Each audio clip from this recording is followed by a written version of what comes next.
Money treasure and money tree. Shantipur गांव के ठीक ऊपर आसमान में एक जादुई टापू था। वहां उस टापू पर हर तरह के जादुई पेड़ पौधे थे। उस जादुई टापू की सुरक्षा एक जादूगर करता था और वहां उस टापू पर वो जादुई पेड़ पौधे भी वही जादूगर लगाता था। उस जादुई टापू के ठीक बीचों बीच एक बहुत ही सुंदर और शक्तिशाली फूल लगा हुआ था।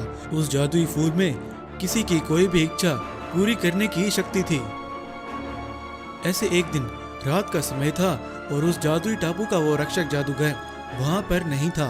तो वहीं टापू पर उस जादुई फूल के पास में एक छोटा सा पोर्टल खुलता है और उसके अंदर से एक छोटा राक्षस निकलता है। आखिरकार ये फूल मुझे मिल ही गया। अब मैं इसे यहाँ से चुरा कर ले जाऊंगा और इससे इच्छा मांगकर बहुत ही विशाल और शक्तिशाली राक्षस बन जाऊंगा और फिर पूरे पाताल लोक पर राज करूंगा।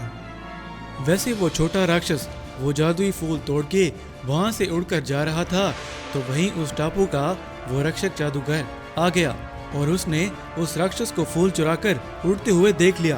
वहीं जादूगर ने उस राक्षस पर अपनी शक्ति इस्तेमाल की और उसे घायल कर दिया। तो उस राक्षस के हाथ से वो जादुई फूल नीचे गिर गया और वो घायल राक्षस वहां से गायब हो गया। ये शांतिपुर नाम का गांव है। गांव में मिंटू नाम का एक गरीब अनाथ लड़का रहता है। मिंटू ने अपनी एक छोटी सी झोपड़ी एक बहुत ही बड़े बैंगलो के सामने बनाई हुई थी। दरअसल मिंटू हमेशा से ऐसा गरीब नहीं था।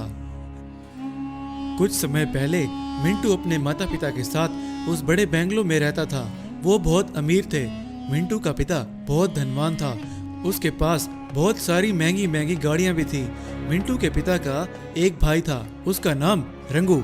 वो बहुत लालची था और अपने भाई के धनवान होने से बहुत जलता था। ऐसे एक दिन मिंटू के माता पिता की एक कार एक्सीडेंट में मृत्यु हो गई और रंगू ने इस मौके का फायदा उठाकर उनकी सारी संपत्ति पर कब्जा कर लिया और मिंटू को उस बड़े बैंगलो से भी निकाल दिया। मिंटू उस दिन से उस बड़े बैंगलो के सामने अपनी एक झोपड़ी बना ली और वहीं रहने लगा। एक दिन मिंटू का चचा रंगू अपने पास कुछ गुंडों को बुलाकर, इस मिंटू को मैंने बैंगलो से निकाल दिया तो इसने सामने ही अपनी झोपड़ी लगा ली। मैं नहीं चाहता ये मेरे घर के सामने रहे। तुम लोग आज रात किसी भी तरह से इसे यहाँ से लेकर कहीं दूर जंगल में फेंक आओ जहाँ इसे जंगली जानवर खा जाएं और इसका काम तमाम हो जाए। आप जैसा कह रहे हो वैसा हो जाएगा। हम उस लड़के को आज रात ठिकाने लगा देंगे। आपका काम हो जाएगा।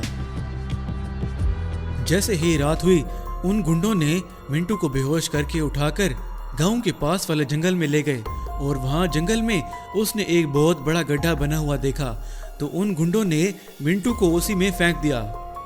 हमारा काम तो हो गया। इससे पहले यहाँ कोई जंगली जानवर आए, जल्दी से यहाँ से भागो। जब सुबह हुई और मिंटू उठा तो वो अपने आसपास देखकर, अरे ये मैं कहाँ आ गया हूँ, ये कौन सी जगह है। मिंटू ऐसे बोल ही रहा था कि सामने उसे चमकता हुआ एक फूल दिखाई दिया। मिंटू उस फूल की तरफ जाने लगा। मिंटू जब उस फूल के पास पहुंचा तो, ये कैसा फूल है, ये ऐसे इतना चमक क्यों रहा है, मुझे तो ये कुछ जादुई लग रहा है। मिंटू ये बोल ही रहा था कि वो फूल बोलने लगा, तुम सही कह रहे हो, मैं कोई साधारण फूल नहीं हूँ, मैं एक जादुई फूल हूँ। मैं तुम्हारी कोई भी इच्छा पूरी कर सकता हूँ। बताओ तुम्हारी क्या इच्छा है। मेरी ये इच्छा है कि मैं पहले जैसे बहुत अमीर बन जाऊं और दोबारा वापस अपने बड़े बैंगलो में रहूं। बस वहीं वो फूल एक पेड़ में बदल गया।